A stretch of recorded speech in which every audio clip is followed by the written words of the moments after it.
Juliano, primeiro, muito obrigado pelo convite. É uma satisfação fazer uma apresentação para um público tão qualificado, né?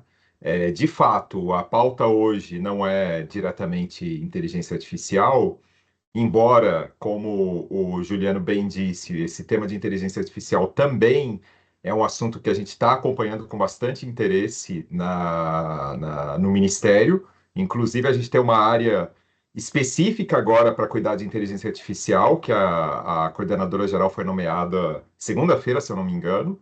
Então, de fato, é um tema prioritário para a gente, porque a gente sabe, né, que hoje no ecossistema de economia digital não se fala em outra coisa, né? Então, não tem como a gente escapar desse tema. Marcos, Sim. desculpe interromper, mas qual o nome dela? É uma informação bem interessante. Talvez seja interessante trazê-la aqui para discutir ideias, né? E entender quais são o que ela tem em mente, para a gente poder contribuir.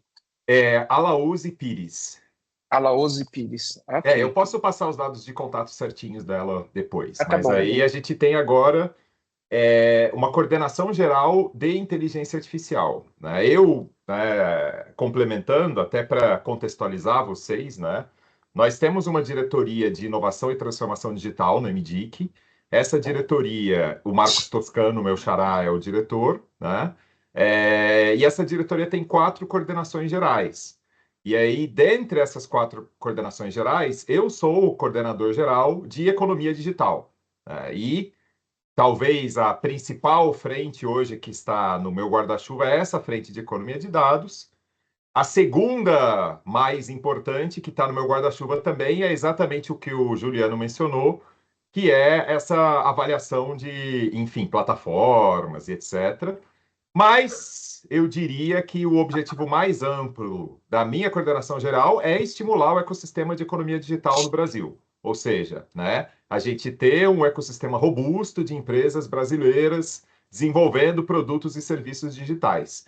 E a gente entende hoje que nesse guarda-chuva a gente dá essa atenção especial para a economia de dados é muito importante, inclusive para alavancar outras coisas como a inteligência artificial por motivos, né, que vocês sabem melhor do que eu, a IA generativa, ela depende brutalmente de dados. Então, a gente ter um ecossistema que garanta, né, que a gente consiga ter acesso a esses dados para alimentar soluções de inteligência artificial. E aqui eu não estou falando só de LLM, tá? Eu acho que existe uma fixação quase midiática nesse tema de LLM, mas eu acho que o Brasil ele tem um potencial gigantesco de desenvolvimento de soluções de inteligência artificial para a indústria, para a agricultura, para a mineração, para a saúde, que não tem nada a ver com LLM, porém precisam de dados para serem treinadas. E essas soluções que precisam de dados para serem treinadas, a gente entende que com a política que a gente está buscando desenhar para estimular a economia de dados, vai ser um catalisador para disponibilizar as informações que são necessárias para o desenvolvimento dessas soluções. Então, a gente enxerga, né, o papel da gente estimular a economia de dados, entre vários outros, que a gente vai falar na apresentação agora, né? Mas um deles, definitivamente, é servir como essa alavanca para o desenvolvimento de soluções de inteligência artificial para problemas brasileiros, né, e que, porém, podem ser exportadas depois para o mundo inteiro. A nossa ideia é usar algumas vantagens comparativas que a gente tem no Brasil, o tamanho da população, a área, né, a estruturação que já existe de várias bases de dados, inclusive governamentais, e isso pode ser uma ponta de lança para a gente desenvolver aqui um ecossistema líder mundial nessa área de inteligência artificial, mas não apenas isso, mas no contexto da economia de dados mais amplo, a gente ter aí o desenvolvimento de produtos e serviços de dados, né? Que vão, de novo, dar uma alavancagem para o ecossistema que a gente entende que é um potencial que ainda não está explorado. Está explorado, sim, já existem empresas fazendo isso, mas não no nível que a gente acha que poderia estar. Então, a gente compreende nesse contexto que faz sentido ter algumas alavancas de política pública para estimular esse ecossistema. Então, feita essa introdução, eu vou compartilhar a apresentação para vocês, e aí vocês me avisam, por favor, quando vocês estiverem vendo. Já abriu aí ou não? Já sim. Ótimo. Então, bom, primeiro, né? Por que a gente tem que ter um olhar diferenciado para dados, né? E aqui eu contesto um pouco, né? Teve quase um bordão que estava na moda uns anos atrás, que dados são o novo petróleo, né?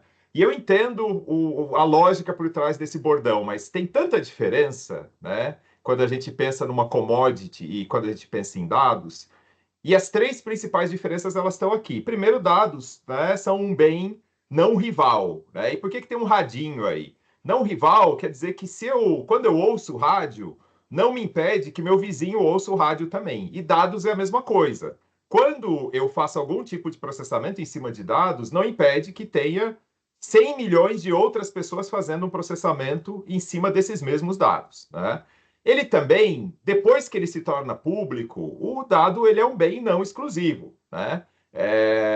E a gente sabe isso para o mal, né? Com esses vazamentos de dados que acontecem às vezes, ou que tem acontecido, que uma vez que depois que esse dado ele caiu na rede, digamos assim, é uma coisa que se torna praticamente irreversível, né? Não tem como você estabelecer mais uma exclusividade para um dado que se tornou público. E o dado também é inesgotável, no sentido de que ele não gasta, né? Se eu acesso uma base de dados hoje, eu posso acessar amanhã, eu posso acessar depois de amanhã, e os dados vão estar lá do mesmo jeito, né? Então, isso aponta para a gente a necessidade de avaliar uma série de questões, inclusive regulatórias, né?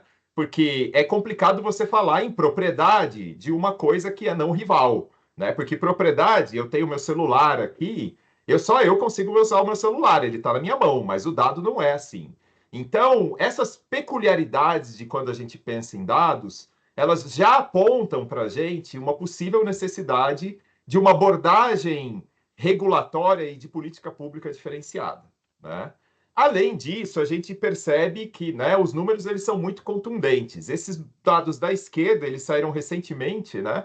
Há uma estimativa do que eles chamam aí do mercado de monetização de dados, que vai crescer aí a 19% ao ano e vai basicamente quadruplicar até 2030 em relação aos dados do ano passado. E quando a gente olha as 10 maiores empresas do mundo em 2023, né? Em 2024 eu olhei e a lista não muda muito, a gente percebe que das 10, 8 empresas, elas têm a ver muito diretamente ou indiretamente com a economia de dados. Então, se você pega Alphabet, Microsoft, Meta, elas são economia de dados na veia. Amazon também. Mas mesmo se você pegar Broadcom ela está fazendo hardware que faz com que a economia de dados funcione, né? Então, a gente percebe, né, que essas empresas, que são todas elas, na verdade, de economia digital, né, no sentido mais amplo, mas elas acabam tendo um papel muito importante quando a gente fala em economia de dados, e elas são, de alguma maneira, beneficiadas por essa explosão da economia de dados dos últimos anos. Bom, então, temos um número mundial e no Brasil, né? O Brasil, como eu falei, ele tem uma série de potenciais vantagens competitivas. Ele tem um tráfego de internet que continua crescendo, apesar de ser já num patamar muito alto. Tem um percentual da população com acesso à internet bastante significativo, né? Tanto no absoluto como no relativo. O relativo deu uma estabilizada, mas pelo menos está num patamar relativamente alto. A gente espera aumentar ainda, mas já é um número alto, né? Temos aí o segundo país que passa mais tempo na internet, temos uma cobertura 5G bastante ampla já, né? O que significam esses números? Uma capacidade muito grande de produção de dados, né? Então, no Brasil, a gente está produzindo dados, né? Tanto do lado pessoa física como do lado pessoa jurídica o tempo todo. Porém, quando a gente pensa, né, da nossa capacidade de gerar produtos e serviços em cima de dados, tem alguns pontos que chamam a atenção. Primeiro, e aqui um pouco mais do lado B2C, né, é que a gente percebe que, quando a gente olha os sites mais acessados do Brasil, esses números são de 2023, né? A gente só tem 2 sites brasileiros, né, e são, na lista dos 10, eu me arriscaria a dizer que são os 2 sites que têm menos capacidade de capturar dados e gerar produtos e serviços em cima desses dados em comparação com os outros. Sempre quando eu mostro esse slide, eu faço a ressalva que não é uma questão só do Brasil. Se eu olhar esse slide, sei lá, para a Alemanha, vai ter o Bild.de e o Frankfurter Allgemeine Zeitung no lugar do UOL e do Globo.com, mas os outros sites e a Amazon no lugar do Mercado Livre. Então, essa questão de que nós temos, principalmente no B2C, uma preponderância dessas plataformas internacionais é algo que chama atenção realmente. Do ponto de vista mais, vamos dizer assim, B2B, isso que é até algo que nos preocupa mais, considerando que a gente está, né, no MDIC, vestindo o chapéu do MDIC, aqui do lado esquerdo, um estudo da OCDE recente, desse ano, que tentou observar a questão da adoção de tecnologias data-driven. E o Brasil até não está tão mal em nuvem e inteligência artificial, embora o estudo não entrou no detalhe do que são essas aplicações de inteligência artificial. Então, eu acho que isso ainda é um ponto de atenção que a gente tem que observar que, né, tá todo mundo usando chatbot. Só o fato desse uso disseminado de chatbot provavelmente joga o Brasil mais para cima, mas qual é o tipo de aplicação aí de alto valor agregado de IA que está sendo desenvolvido? Mas, fora esse parêntese, o que preocupa a gente em especial aqui é a internet das coisas, que a gente está bem abaixo da média aí, comparada com o CDE, e Big Data Analytics, que a gente também está embaixo. E quando eu olho esses dados do CETIC, que estão do lado direito, né? Big Data em empresas grandes, eu chamo a atenção, grandes, acima de 250 pessoas, apenas 24% utilizando Big Data, o que para mim é um número bastante assustador e justifica, inclusive, a gente realmente estudar questões aí de política pública, como que a gente avança nesse aspecto, né? Bom, então, feita essa contextualização, a gente começou a olhar esta questão do que seria uma política nacional para a economia de dados. Primeiro, né, por quê? Bom, a ideia, de novo, nosso foco é muito em estimular o ecossistema e a economia digital no Brasil, e com isso, né, automaticamente a gente também vai incentivar o desenvolvimento industrial, novos negócios, inovação, né, gerar mercados competitivos, dar segurança jurídica, transações envolvendo dados, né, criar condições para enfrentar desafios sociais, especialmente com mais ferramentas para a gente trabalhar dados de governo ou dados privados para políticas públicas. E a gente enxerga o potencial, isso é importante, né, de termos liderança e protagonismo, não só regionais, mas internacionais. Por quê? Porque esse é um assunto relativamente novo. A gente tem aqui um benchmark, que eu já vou falar sobre ele, mas são poucos países que estão ainda construindo esse tipo de ferramenta, e a gente tem a chance de surfar essa onda junto com os países desenvolvidos. O Brasil, vocês sabem, né? Infelizmente, a gente tem um histórico de estar sempre correndo atrás, né? E aqui eu entendo que, em termos de economia de dados, a gente tem a oportunidade de construir algo que a gente vai estar praticamente alinhado temporalmente com os países aí que são líderes em inovação mundiais, e isso pode dar uma oportunidade para o nosso ecossistema brasileiro ter um protagonismo nessa área. Bom, então, olhando referências internacionais, na União Europeia, tem havido um movimento muito forte para isso, né? A Estratégia Europeia para Dados de 2020, ela culminou depois em 2 leis, o Regulamento de Governança de Dados e o Regulamento de Dados, né? E, além disso, especialmente importante esse conceito de espaços de dados, que é você criar um modelo que é uma solução técnica, né, uma infraestrutura, mas também é um modelo de governança e de articulação dentro de diferentes setores para estimular o compartilhamento de dados de uma maneira a beneficiar o setor como um todo. Então, o exemplo clássico de espaço de dados, que inclusive a União Europeia lançou já, é o de saúde, né?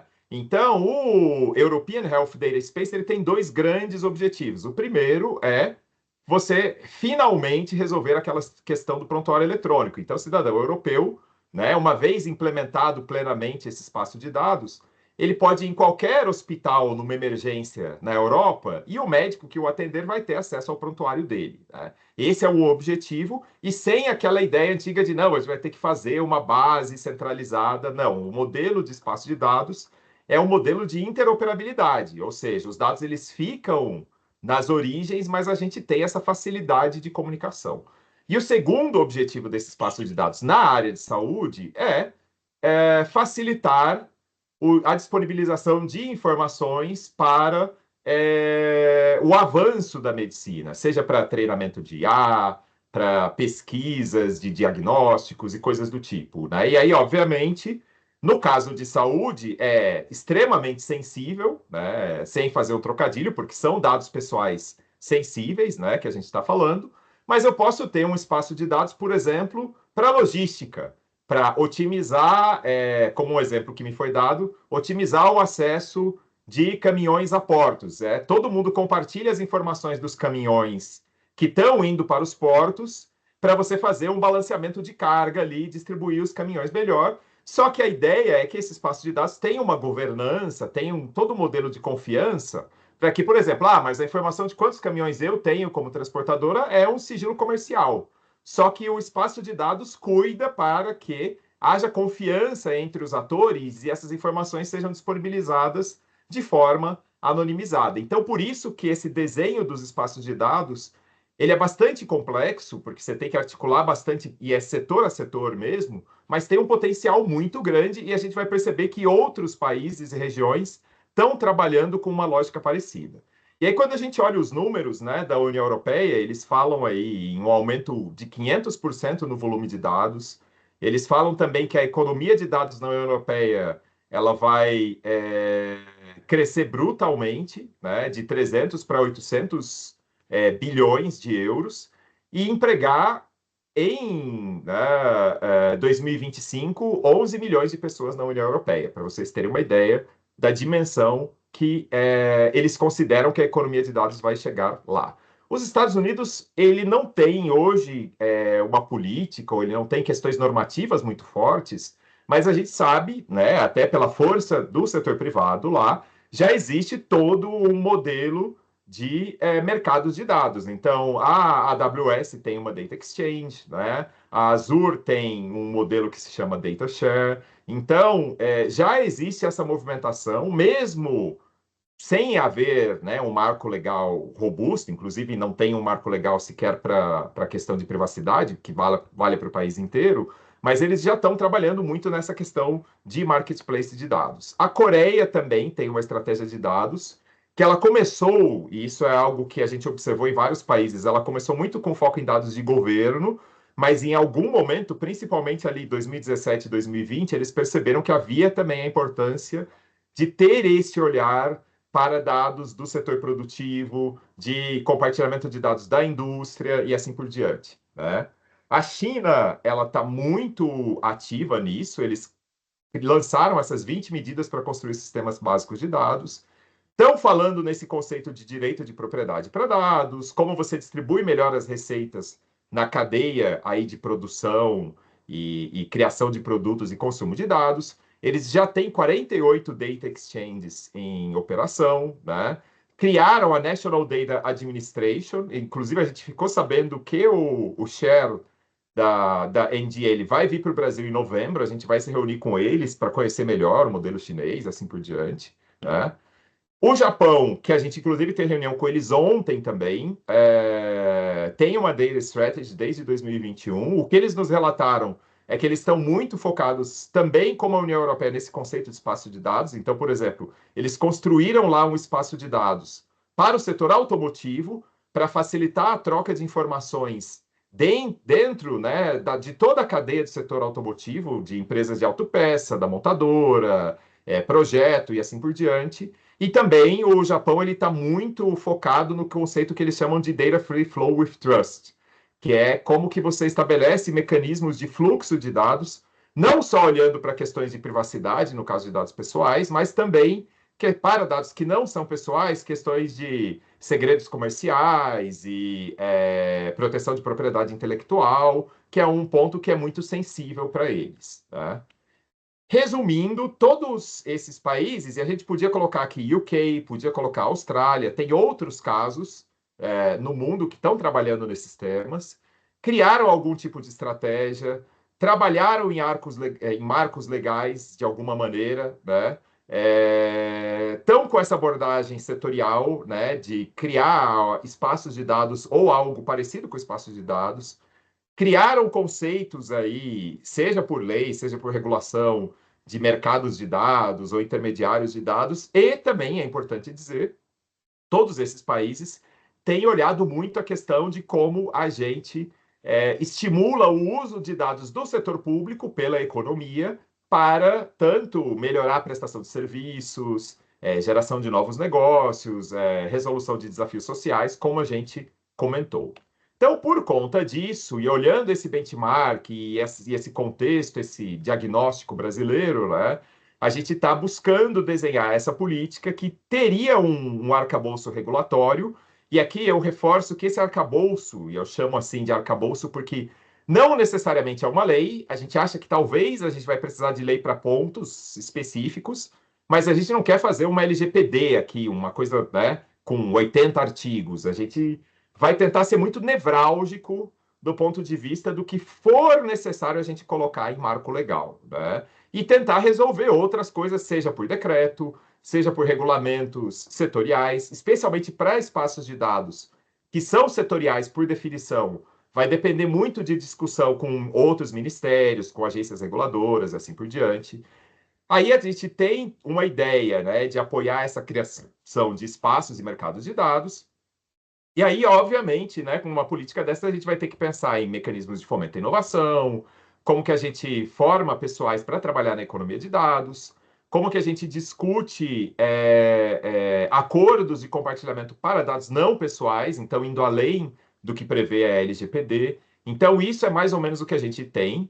E aí, detalhando um pouquinho aí produtos iniciais, né, e aqui do ponto de vista regulatório, a gente entende que e, de novo, aqui não tem nada fechado, tá? Isso é o que está em discussão, né? Coloco o grifo em discussão, porque, inclusive, em discussão com vocês, né? A gente precisa ouvir de vocês o que que é mais importante, e é fundamental, a gente sempre fala isso, a gente não está construindo aqui um arcabouço para atrapalhar o setor produtivo, a gente quer construir algo que ajude o setor produtivo, que ajude a economia e que estimule o desenvolvimento do ecossistema digital brasileiro. Então, a gente não quer aqui criar custo de compliance. A gente quer pelo contrário, a gente sabe que uma das razões pelas quais as empresas não compartilham mais dados é a insegurança jurídica.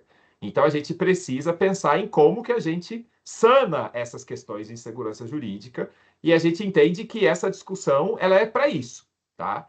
Bom, feita essa ressalva, então o que que a gente está no radar, né, de medidas? Primeiro, como que a gente estimula o reuso business to business? Aqui eu gosto de destacar um ponto que é talvez o principal ponto do Data Act da União Europeia, que é a questão de dados gerados por dispositivos conectados. Então, aqui é sempre o famoso exemplo do trator, né?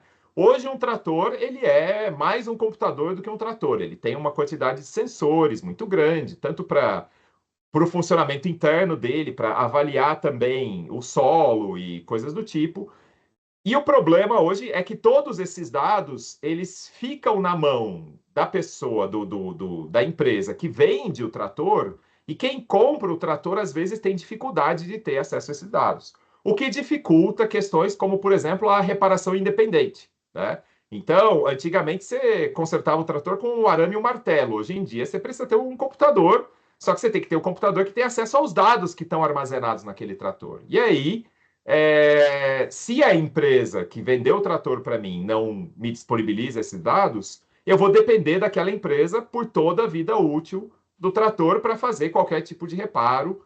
E, além disso, esses sensores que estão no trator podem conter informações importantes, por exemplo, para eu tomar uma decisão sobre compra de fertilizante. E aí o que vai acontecer é que às vezes a empresa que vendeu o trator para mim vai vender os dados para a empresa que vende o fertilizante a minha revelia, e eu não vou ter esses dados e não vou ter o poder, eu, de escolha de saber qual era o fertilizante melhor com base naquelas informações. Então, esse ponto é talvez um ponto que dificilmente a gente vai resolver sem mexer, né, em lei, que a gente considera um dos pontos mais importantes do ponto de vista de compartilhamento de dados business to business, entre empresas. Dialoga com isso esse tema da portabilidade de dados para a pessoa jurídica. Então, a portabilidade ela já é prevista na LGPD, acho que vocês sabem melhor do que eu, mas para a pessoa física. Agora, nesse exemplo que eu falei, né, às vezes até o agricultor é uma pessoa física, mas supondo que a fazenda é uma empresa, ela deveria ter o direito de ter a portabilidade desses dados também. Por exemplo, se eu troco, né, de fornecedor e eu não quero perder esse histórico da informação dos sensores, enfim. Então, isso se aplica em vários setores. Se aplica na indústria, se eu tenho lá um robô que tem vários sensores, se aplica na mineração, que a gente já ouviu falar de casos que tem esse problema nos equipamentos usados na área de mineração, né? Então, parece que esse tema da portabilidade também é importante, né?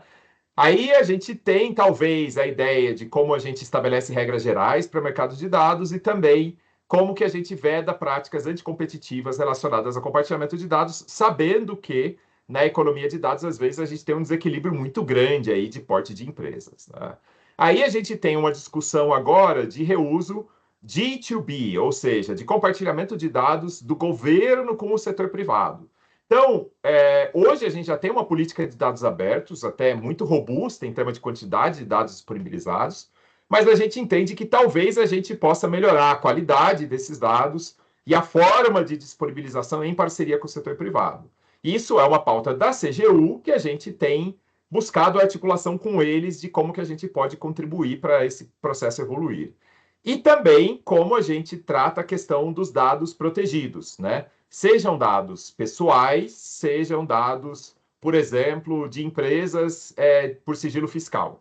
Então, a ideia aqui é criar instrumentos que permitam esse compartilhamento, eventualmente, se necessário, com o consentimento do titular dos dados, seja a pessoa física, né, no caso de dados pessoais, seja a empresa que é responsável por aqueles dados, por exemplo, fiscais, né?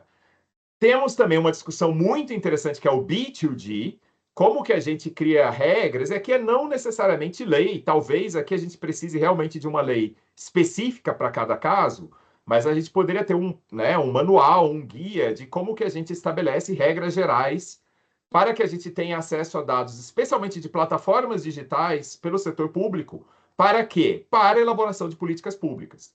Então, um exemplo evidente é uma plataforma de ride sharing, né, que você aqui você chama veículos de transporte, mobilidade, ela tem dados que são extremamente úteis para quem trabalha no governo com mobilidade urbana, para quem trabalha com transporte, dimensionamento de vias públicas, né, até mesmo para o pessoal da área de meio ambiente, pensando hoje em questões de emissão e assim por diante.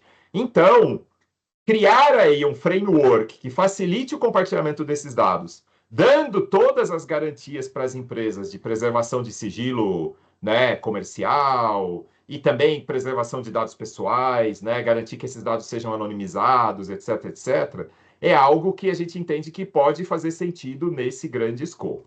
E, finalmente, como eu já mencionei um pouco antes, essa discussão de como que a gente desenha aí acordos bilaterais de compartilhamento de dados não pessoais. Então, isso é uma coisa que já está acontecendo, já teve recentemente, né, um assinado, se eu não me engano, entre a China e a Alemanha, voltado para o setor automotivo. Então, o Brasil ele precisa estar integrado nas cadeias de produção global. E essa integração, cada vez mais, ela não é só um compartilhamento dos bens, dos insumos, enfim, ele é o compartilhamento dos dados que facilitam essa interação. Então, a gente tem que garantir que esse fluxo de dados vai continuar acontecendo e não vai ser, de alguma maneira, impedido aí por regulações que atrapalhem esse processo, né? E aí, a nossa outra grande frente é de fomento à criação de espaços de dados ou mercados de dados. A gente tem um projeto piloto de espaços de dados para a indústria, em parceria com o Programa Brasil Mais Produtivo, que é um programa que está lá na nossa diretoria.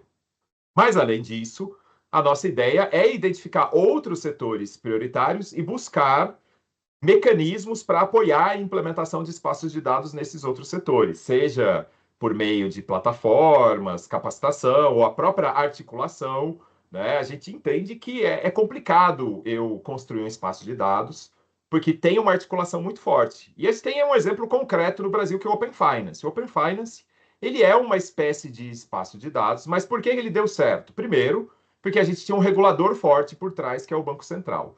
E segundo, porque você tinha um alinhamento de incentivos, né? O banco, talvez ele não queira compartilhar os dados do cliente dele, mas para ele ter acesso aos dados dos outros, ele tem que compartilhar o dele. Então é uma estrada de duas vias, fica claro o benefício dos dois lados, então você gera um estímulo adequado para o ator participar, né? Então, é esse desenho, que nem sempre é simples, é o desenho que a gente vai ter que olhar setor a setor, e a gente, a MDIC, não vai conseguir fazer isso sozinho. A gente está muito aqui com o papel de evangelizar e de buscar parceiros para construir isso em diferentes setores.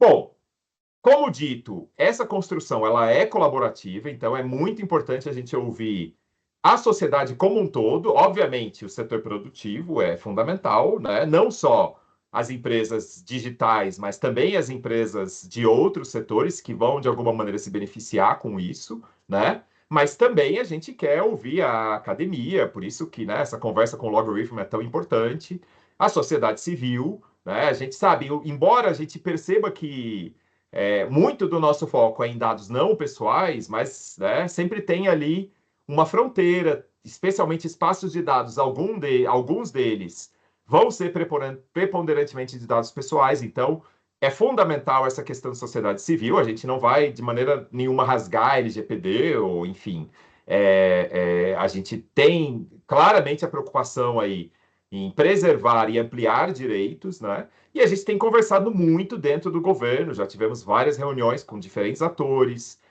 vários ministérios, com a própria NPD. Então, a gente sabe que, né, isso aqui é um.